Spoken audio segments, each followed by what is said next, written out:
குழந்தைகளே, இன்றைக்கு நம்மளுடைய ஸ்லேட் அகாடமி வழங்கும் குழந்தைகளின் நன்னறி பாடல்களை பார்க்க போகிறோம். ஓகேங்களா? எல்லாம் ரெடியா? பார்த்துக்குங்க, கவனமாக கேட்கணும். நம்ம என்ன சொல்கிறோன்றது. இன்றைக்கி எதை பார்க்க போகிறோம் அப்படின்னு பார்த்தீங்கன்னா, நாம் ஔவை பிராட்டியை பற்றி தெரியுமா?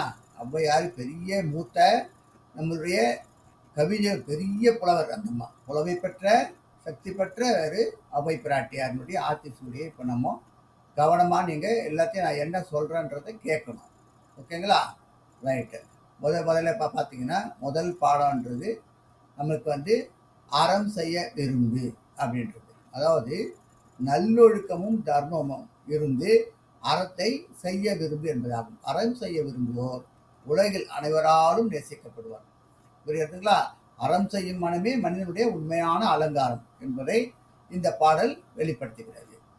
அடுத்த பாடல் பார்ப்போம்னா, ஆறுவது சினம் அப்படின்னு பார்த்தீங்கன்னா, சினம் வந்தாலும் அது ஆறிவிட வேண்டும், நீண்ட நேரம் வைத்துக் கொள்ளக்கூடாது என்பதாகும். கோபம் கட்டுப்பாடின்றி நீடித்தால் அது நம்மையும் பிறரையும் பாதிக்கும். தெரியுதுங்களா?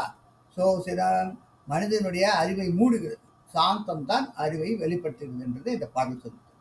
இயல்வது கரவேன் அப்படின்னா, நீ செய்ய என்ற நற்காரியங்களை ஒருபோதும் தவிர்க்கக்கூடாது. எப்போ நம்ம நினைக்கிறோமோ உடனே செய்யணும். செய்ய இயல்பவன் செய்யாமல் இருப்பது நற்காரியத்தை இழப்பதாகும்.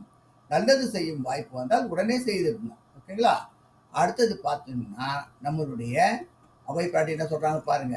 ஈவது விலக்கேல் அப்படின்றாங்க. ஈவது என்னன்னா, ஈயறது, பிறருக்கு கொடுப்பதை தவிர்க்காதே. அதாவது உதவி செய்யும் பழக்கத்தை விட்டுவிடக்கூடாது. உதவ முடிந்த போது கொடுப்பவன் வாழ்வின் உண்மையான செல்வந்தன் ஆவான். பிறருக்கு கொடுப்பது குறையாது, அது இரட்டிப்பாக திரும்பும். சரிங்களா? அடுத்தது பாருங்க, உடையதை விளம்பேன். அதாவது தமக்குள்ள சொத்து, அறிவு அல்லது மேன்மை மற்றவர்களை இகழ்ந்து வெளிப்படுத்தக்கூடாது என்பது இதனுடைய பொருள். ஒருவர் எவ்வளவு செல்வம், கலை, அறிவு பெற்றிருந்தாலும் அடக்கம் தான் அவரை உயர்த்தும். ஸோ இது உடையதை விளம்பேன் என்பதற்கு விளக்கம். ஊக்கமதி கைவிடேன் என்பது உழைப்பதற்கான உற்சாகத்தை, அதாவது ஊக்கத்தை ஒருபோதும் கைவிடாதே. அதாவது எந்த சிரமம் வந்தாலும் மன உற்சாகத்தில் தொடர்ந்து முயற்சி செய்ய வேண்டும். ஊக்கமுடையவன் தோல்வியை கூட வெற்றியாக்குவான். அதுதான் இந்த பாடலுடைய விளக்கம். ஓகேங்களா? அடுத்தது எண் எழுத்து இகழேல் அப்படின்றது. அதாவது எண் மற்றும் கல்வி, எழுத்து ஆகியவற்றை ஒருபோதும் இகழக்கூடாது. கல்வி மற்றும் கணக்கு அறிந்தவன் எங்கு சென்றாலும் மதிப்பை பெறுவான். அறிவுதான் உண்மையான செல்வம், அதை யாரும் பறிக்கக்கூடாது.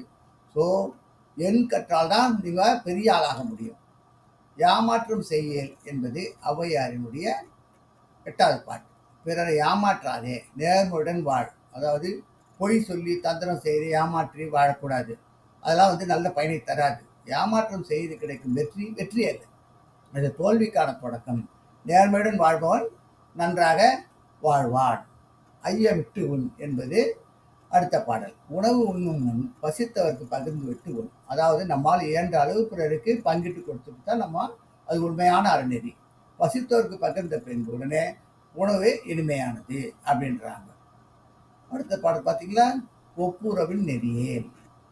ஒப்புரவு என்பது அன்பு, உறவு, அன்பு, இரக்கம், கருணை, நெறி. அந்த நல்ல பாதையை விட்டு விலகாதே. அதாவது அன்பும் இரக்கமும் கொண்ட பாதையை விடக்கூடாது. எப்போதும் உதவியும் ஒற்றுமையும் கொண்டே வாழ வேண்டும். அதுதான் அன்புதான் மனிதனின் உயர்ந்த நெறி. ஒப்புருடன் வாழ்வன் எங்கு சென்றாலும் வெல்வான். ஓதுவது வழியில் என்பது கற்றல், படிப்பது. ஒருபோதும் நிறுத்தக்கூடாது.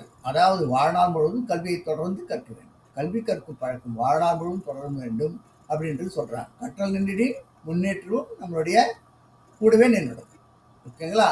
அடுத்த பாடல் பார்த்தீங்கன்னா, அவ்வியம் பேசல் அப்படின்றது பொறாமையால், சினத்தால், தீய எண்ணத்தால் யார்கிட்டையும் பேசக்கூடாது. பிறர் முன்னேற்றத்தை கண்டு நமக்குள்ளேயே பொறாமைகளும் கொல்லக்கூடாது அப்படின்றது. மனதில் வரும் பொறாமை நாக்கள் வெளிப்பட்டுன்னா உறவுகள் சிதையும். ஆகவே அன்போடு ஒழுக்கத்தோடு நல்ல முறையோடு பேச வேண்டும். அவை பிராட்டியாரின் இந்த ஆத்திச்சூடியை ஒவ்வொரு நாளும் எடுத்து பார்த்து உங்களுடைய வாழ்க்கை தரத்தை நீங்கள் மேற்கொள்ள வேண்டும். இதுதான் அடுத்த நம்ம என்னுடைய வேண்டுகோள். அடுத்த வகுப்பில் நம்ம பார்க்கலாம். நன்றி. பார்க்கலாமா குழந்தைங்களா? தேங்க்யூ.